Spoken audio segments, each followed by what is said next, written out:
Close your eyes for a moment and imagine you are walking down a familiar street in your own neighborhood when suddenly you hear a heavy rhythmic sound like a giant heart beating against the pavement. You look up and instead of a bus or a truck you see a massive creature taller than the houses made of carved wood and steel moving with a strange grace through the intersection. This is not a dream but a moment of sudden magic where the ordinary world is interrupted by something completely impossible and beautiful. When we think about machines in our modern world, we usually think about things that do work for us, like cars that take us to the office or computers that send our messages. We live in a world obsessed with being useful, and we often forget that the most powerful thing a machine can do might have nothing to do with work at all. This brings us to a very interesting idea about the role of art in our public spaces. We often think of art as something that lives inside a museum or behind a glass window where we have to buy a ticket to see it. But when a giant moving figure enters a city street, the city itself becomes a stage and everyone becomes a performer. This surface concept shows us that the real value of a machine can be its ability to tell a story rather than its ability to manufacture a product. It is a shift from the functional to the poetic. Usually we assume that for something to be valuable to a city it must have a clear business plan or a practical goal. We think that tax money should only go to roads or schools or police. There is a hidden assumption that poetry and wonder are luxury items that we can only afford after everything else is finished. But this way of thinking ignores how a community actually feels. When a giant wooden creature walks through a town, it creates a shared memory that stays with people for years. People who never talk to each other suddenly start speaking because they are both witnessing the same miracle. The hidden truth here is that collective wonder is a form of social glue. It repairs the cracks in our society that the fast pace of modern life creates. We see a structural pattern in how these large-scale public events change the rhythm of a city. Usually a city is a place of movement and competition where everyone is trying to get somewhere else as fast as possible.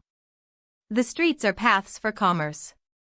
But when a massive poetic machine takes over the street, the flow of traffic stops and the flow of human connection begins. This is a pattern of interruption. By breaking the normal routine of the city, we create a space where everyone is equal. It does not matter if you are a wealthy business owner or a student or someone without a home, because you are all looking up at the same giant head of a bull or a minotaur. This pattern of shared attention creates a temporary world where the fences we build between ourselves disappear. We can reframe this by looking at the city not as a collection of buildings but as a living, breathing organism that needs to dream. If a city only works and never dreams, it becomes a cold and lonely place. Using a giant machine to tell a story is a way of giving the city a collective imagination. It turns a boring commute into a legendary journey. This perspective helps us see that creativity is not just a nice hobby but a necessary part of a healthy society. It is the fuel that makes a city feel inclusive and alive. In our own daily lives, we can apply this by looking for moments where we can break our own routines with something beautiful and seemingly useless. Maybe it is taking a different way home just to look at the trees, or spending time making something that has no purpose other than to make a friend smile. We often feel guilty when we are not being productive, but these poetic moments are actually what recharge our spirits. They remind us that we are more than just workers or consumers. We are creatures who need stories and magic to feel whole. Think about the last time you saw something that made you stop in your tracks and just stare in silence. That feeling of being small in front of something grand and beautiful is what keeps us curious and kind. If we wait for a business plan to allow us to be creative, we might wait forever. We have to make space for the giant wooden creatures in our own lives, even if they do not have a practical function. These machines are mirrors that show us our own potential for wonder.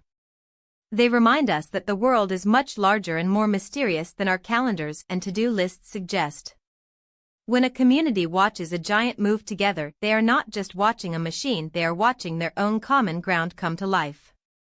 This shared experience is a gift that continues to give long after the show is over, because it changes how we see the streets we walk on every day.